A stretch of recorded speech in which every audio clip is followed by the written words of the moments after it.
This segment of Delmarva Life is brought to you by TidalHealth. Another virus, another vaccine.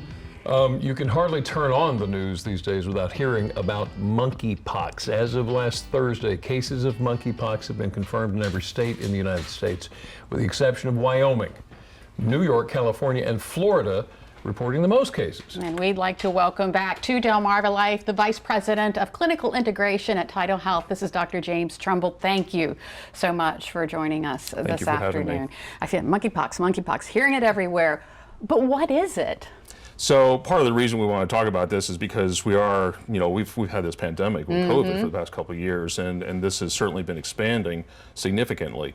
And so it is a virus that has actually been around since the 1950s. The first human case was actually back in 1970, but it's been really this endemic or low-level infection that's existed since then. But just recently, in the last several months, we've really seen this outbreak, and we've really seen an explosion of cases here, as you mentioned, just about in all 50 states now. So everywhere but Wyoming, so that means Maryland, Delaware, Virginia. Have you seen any monkeypox cases? So within I personally have not, but within TidalHealth, we've had some suspicious cases that we've sent specimens away for, but no confirmation. Here on the shore, there's 2 confirmed cases, I believe one in Dorchester and one in the upper portion of the eastern shore. But in Maryland, been about 350 cases. In Delaware, only about 10, fortunately. How about that? So what are the symptoms? You see headache, fever, fatigue, muscle aches. In this one, some patients get sore throat, congestion, and cough as well. But the big part of this that you see in some of the stories on the news is the rash, right? It's this raised papular rash where it's like almost like I hate to use this, but kind of like a large pimple or something like that. Sometimes it's confluent across the body, sometimes it's localized.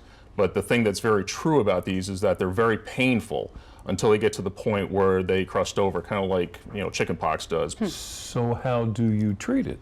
So there's a couple different ways. Vaccination obviously is the thing you've probably seen most on the news. And this is really for the highest risk people right now. We're talking about handlers of primates, people doing research or testing for monkeypox. Amongst the population in our community, there is a preponderance in bisexual and gay men.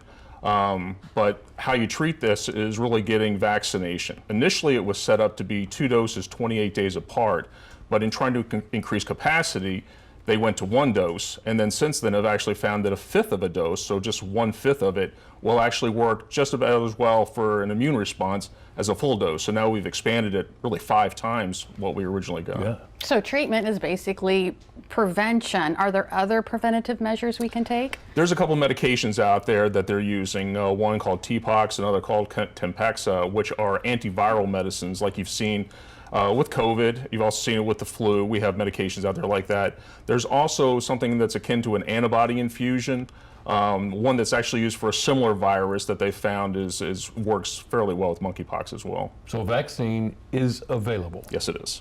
Okay. So then beyond what seems to be a very simple thing that you've explained, should we be concerned about that? So there have been a few deaths worldwide, about 12. So none confirmed here in the U.S. So you're talking about, not a very high mortality rate with this vaccine, fortunately.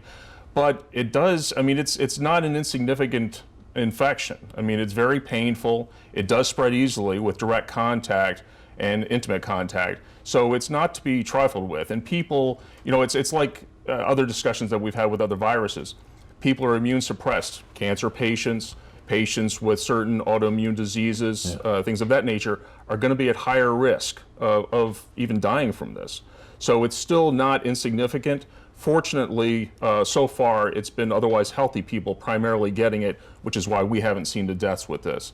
But it's still something we need to take very seriously. All right, indeed. Dr. James Trumbull with TidalHealth, thank you so much. Thank you.